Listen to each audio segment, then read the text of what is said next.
Assalamualaikum warahmatullahi wabarakatuh. Perkenalkan, nama saya Agung Bersaril dengan NIM 213051112.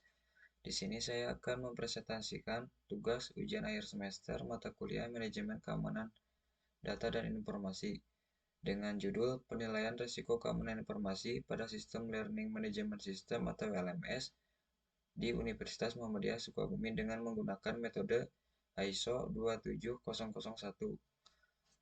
Tak lupa juga saya ucapkan terima kasih kepada dosen pengampu Ibu Asrianik MT. Selanjutnya, konten untuk susunannya latar belakang, identifikasi masalah, tujuan penelitian, konsep perencanaan, metode identifikasi resiko, metode pelaksanaan penelitian, hasil dan pembahasan, penilaian ancaman dan dampak, tabel hasil analisis dampak, dan kesimpulan dan saran. Selanjutnya, latar belakang. Pembelajaran adalah salah satu aspek yang penting dalam pendidikan di Indonesia. Dalam pembelajaran terdapat banyak macam strategi dan metode yang dapat digunakan sesuai kondisi yang ada.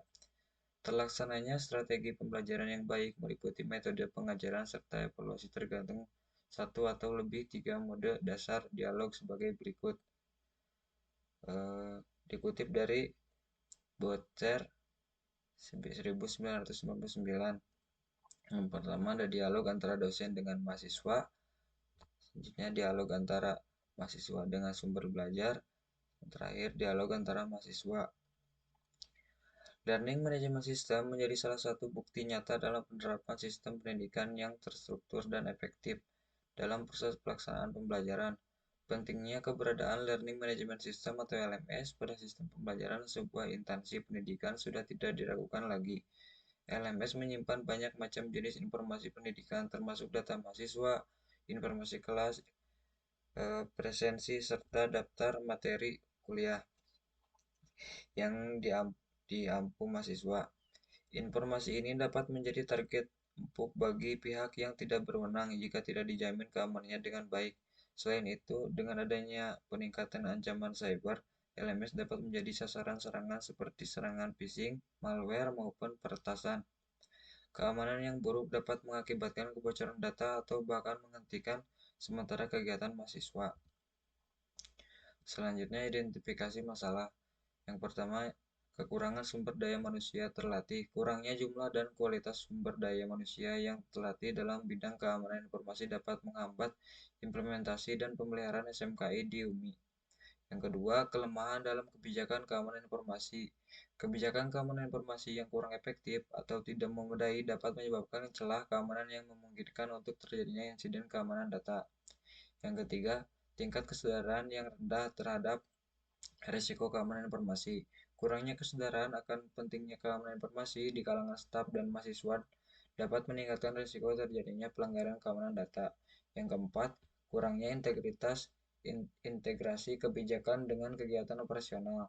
Kurangnya integrasi antara kebijakan keamanan informasi dan dengan kegiatan operasional sehari-hari dapat mengakibatkan ketidaksesuaian dalam praktik keamanan informasi di UMI. Yang kelima, kompleksitas implementasi metode SMKI.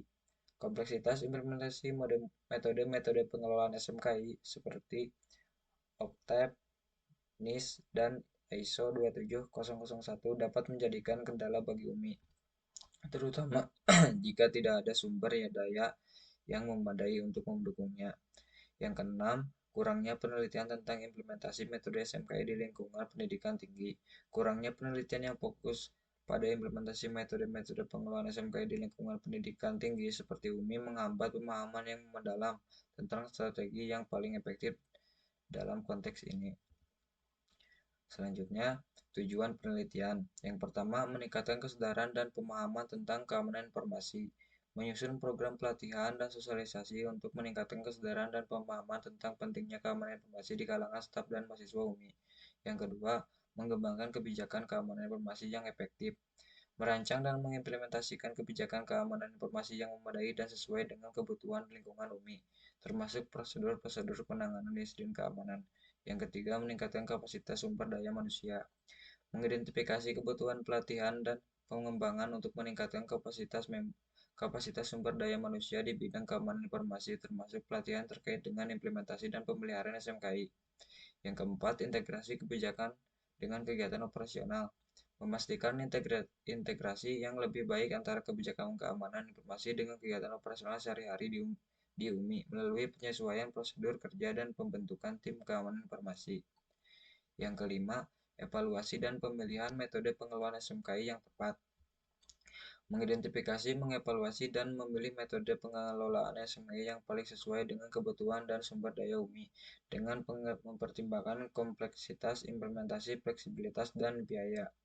Yang terakhir, memberikan kontribusi pada pengembangan SMKI di lingkungan pendidikan tinggi, menghasilkan temuan dan rekomendasi yang dapat menjadi kontribusi signifikan dalam pengembangan dan peningkatan keamanan informasi di institusi pendidikan tinggi, khususnya di lingkungan serupa dengan UMI.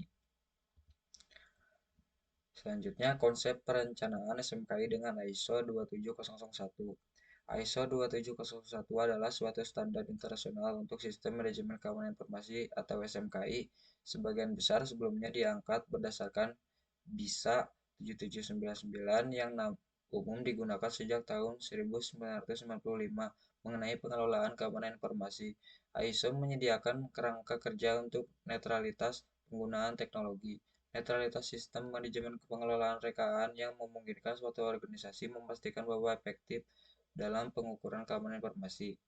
Hal ini termasuk kemampuan mengakses data secara keberlanjutan, adanya kerahasiaan dan integritas atas informasi yang dimiliki, dan kebutuhan pihak-pihak yang berkepentingan, demikian pula dengan kesesuaian hukum. Sedangkan Informasi Security Management System atau ISMS adalah suatu cara untuk melindungi dan mengelola informasi berdasarkan pendekatan yang sistematis terhadap risiko bisnis untuk mempersiapkan pengimplementasian, pengoperasian, pengawasan, meninjau kembali, memelihara, serta meningkatkan pengamanan informasi. ISO 27001 disusun agar mudah saling melengkapi dengan standar sistem manajemen lainnya seperti ISO 9001 dan ISO 14001. Meskipun komunikasi modern memerlukan suatu perantara, berarti bahwa sebagian besar sistem ISMS diutamakan. Pada ICT, ISO 27001 adalah penerapan yang seimbang pada bentuk-bentuk informasi, seperti catatan, gambar, dan percakapan yang tersaji dalam bentuk kertas. Dikutip dari Setio Wardani et al. 2024. Selanjutnya, metode identifikasi resiko. Metode yang digunakan untuk indeks keamanan informasi yang sesuai dengan standar ISO 27001 yang terdapat beberapa tahapan, yaitu yang pertama, analisis business context yang berisi analisis bisnis perusahaan, yaitu analisis isu internal dan eksternal organisasi yang penentuan ruang lingkup. Yang kedua, identifikasi aset dikelompokkan menjadi 4 kategori, yaitu aset hardware, software, people, dan data informasi.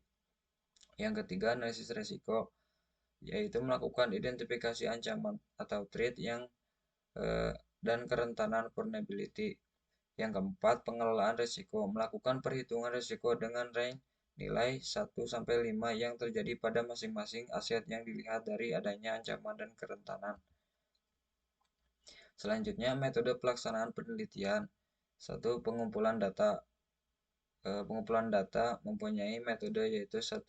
Studi pustaka. Studi ini dilakukan dengan mempelajari berbagai pustaka yang berkaitan dengan keamanan sistem informasi menggunakan ISO 27001, yaitu dari jurnal dan buku artikel.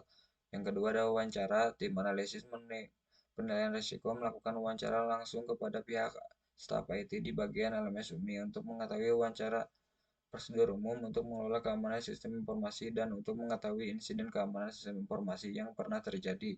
Dikutip dari Maulana 2019. Yang kedua, menentukan ruang lingkup SMKI. Yang ketiga, menganalisis kebijakan SMKI. Yang keempat, menentukan cara menilai risiko dengan identifikasi risiko, analisis risiko, dan evaluasi risiko. Yang terakhir, identifikasi risiko. Selanjutnya, hasil dan pembahasan.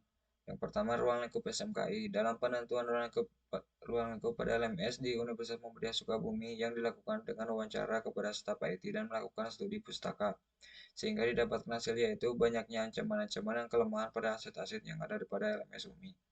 Yang kedua, kebijakan SMKI. Kebijakan Sistem Manajemen Keamanan Informasi di LMS UMI merangkum serangkaian pedoman dan prinsip untuk melindungi integritas, kerahasiaan, dan ketersediaan informasi. Kebijakan ini bertujuan untuk menjaga keamanan data dan meminimal resiko terkait pengelolaan informasi di LMS. Yang ketiga, penilaian risiko, identifikasi risiko, analisis risiko, dan evaluasi risiko. Selanjutnya, hasil penilaian kemungkinan ancaman pada LMS Universitas Muhammadiyah Sukabumi. Di tabel, kriteria kemungkinan ancaman untuk very unlikely rata-rata banyak, dan yang unlikely cukup banyak, possible ada 2, dan likely kosong, frequent kosong. Selanjutnya, hasil penilaian dampak dari risiko yang mungkin terjadi pada LMS Universitas Muhammadiyah Sukabumi. Untuk very low kosong, mediumnya lumayan, high sedang, dan very high cukup banyak. Untuk selanjutnya, hasil analisis dampak pada sistem informasi di LMS Universitas Muhammadiyah Sukabumi.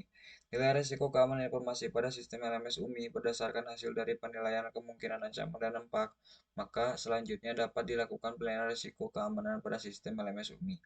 Cara menilai risiko yaitu dengan cara mengalihkan nilai likelihood dengan nilai dampak. Untuk level risikonya 0 sampai 0,3 low, 0,4 sampai 0,7 medium, 0,8 sampai 1 high. Dan ini untuk sumber daya manusia, untuk tabelnya. Selanjutnya, untuk tabel hardware. Nah, untuk tabel software. Yang terakhir, data dan informasi. Selanjutnya, penutup kesimpulan. Dari penelitian ini, LMS memiliki nilai dan kategori dampak very high dikarenakan adanya kemungkinan data dari pengguna maupun admin tersebar yang dimana tentu saja ini sangat sensitif bagi semua orang. Oleh karena itu, LMS harus lebih berhati-hati dan dilakukan evaluasi secara berkala dan dilakukan perbaikan-perbaikan terhadap kerentanan keamanan informasi yang ada, serta melakukan dokumentasi terhadap perubahan-perubahan yang sudah dibuat dan tindakan-tindakan yang dijalankan secara rutin untuk menghindari adanya hacking atau pencurian dan pengubahan data oleh pihak yang tidak berwenang, yang tidak bertanggung jawab. Selanjutnya, saran sebaiknya pihak yang mengelola LMS UMI lebih meminimalisir lagi terjadinya gangguan pada sistem, dikarenakan sering terjadinya gangguan yang mengakibatkan LMS tidak dapat diakses oleh mahasiswa maupun dosen, sehingga akan terhambatnya pembelajaran perkuliahan, dikarenakan untuk penelitian saat ini memiliki keterbatasan pada saat pengumpulan data yang hanya bersumber pada kuesioner, sehingga kesimpulan yang dapat diambil hanya berdasarkan pada data yang terkumpul melalui kuesioner tersebut. Diharapkan untuk penelitian selanjutnya dapat mengembangkan lagi dengan berbagai variasi dalam pengumpulan data. Mungkin cukup sekian dari saya. Wassalamualaikum warahmatullahi wabarakatuh.